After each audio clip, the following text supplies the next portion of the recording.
Mais le top du top, c'est d'endetter tout un pays d'un coup.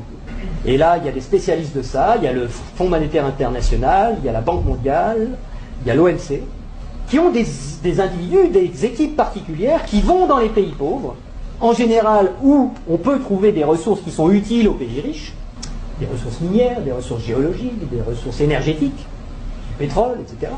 Et on dit aux dirigeants de ces pays, est-ce que vous savez que vous êtes assis sur des montagnes de profits? Mais comment vous allez faire pour les tirer du sol, pour les extraire? Vous n'avez pas d'usine, vous n'avez pas de route, vous n'avez pas d'ouvriers, vous n'avez pas de savoir-faire, vous n'avez rien. Et pourtant, Dieu sait que vous pourriez vous enrichir, et enrichir votre population. Ben non, on ne peut rien faire, on n'a rien.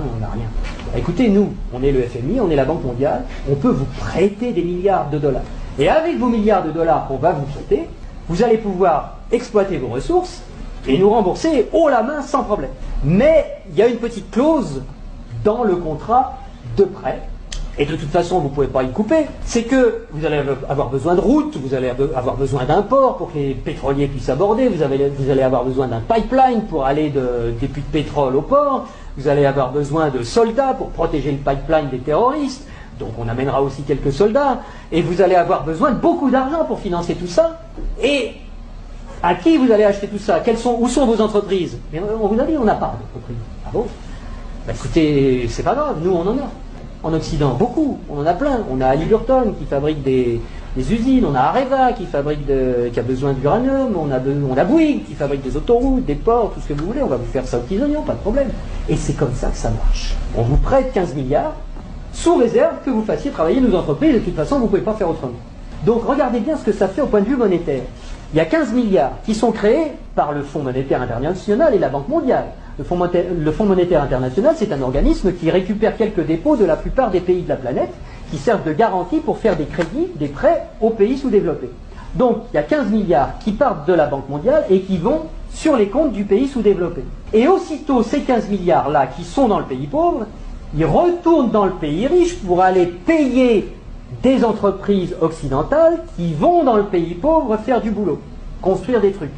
Donc, ce qui est génial, c'est que les 15 milliards qui sont partis des pays occidentaux, qui sont allés dans le pays pauvre, il y a des services qui sont exportés par les pays occidentaux envers les pays pauvres, et l'argent, qu'est-ce qu'il fait? Il revient dans les pays riches, les 15 milliards, ils reviennent. Bon. Et donc les 15 milliards, c'est comme si on avait eu une belle-sœur qui avait emprunté 15 milliards et qui nous les distribue, puisque les ouvriers des entreprises des pays occidentaux, les actionnaires des entreprises des pays occidentaux, ils vont avoir plus d'argent grâce à ces 15 milliards qui reviennent. Donc ils vont les dépenser dans l'économie, ça nous fait des transactions nouvelles, de l'emploi nouveau, qui va ruisseler dans notre économie. Mais c'est pas tout à fait comme si c'était des belles-sœurs qui les avaient empruntées, parce que les belles-sœurs, il aurait fallu qu'elles rendent les intérêts, et donc qu'elles reprennent leur argent, et qu'elles en reprennent le double, et que nous, on ait des nouveaux emprunteurs qui arrivent pour payer les intérêts des nouvelles belles-sœurs. Là, non. C'est qui la belle-sœur qui paye les intérêts? C'est les pauvres. C'est les pays sous-développés.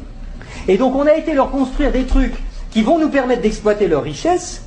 On a eu de la monnaie en plus qu'on a créée nous-mêmes en la faisant passer par les pays pauvres, mais qui revient chez nous net d'intérêts. Et qui paye la dette, qui paye les intérêts, c'est le pays pauvre. Et ils ont deux solutions. Soit ils empruntent à nouveau le montant des intérêts pour pouvoir nous les rembourser, ce qui double leur dette. C'est pour ça que des fois vous entendez des présidents de pays sous-développés qui disent « Mais c'est pas possible, on l'a déjà payé 15 fois la dette, comment ça se fait qu'il faut qu'on paye encore ?» C'est parce qu'ils ne peuvent pas la créer. C'est parce que pour rembourser des dollars, il faut qu'ils les empruntent.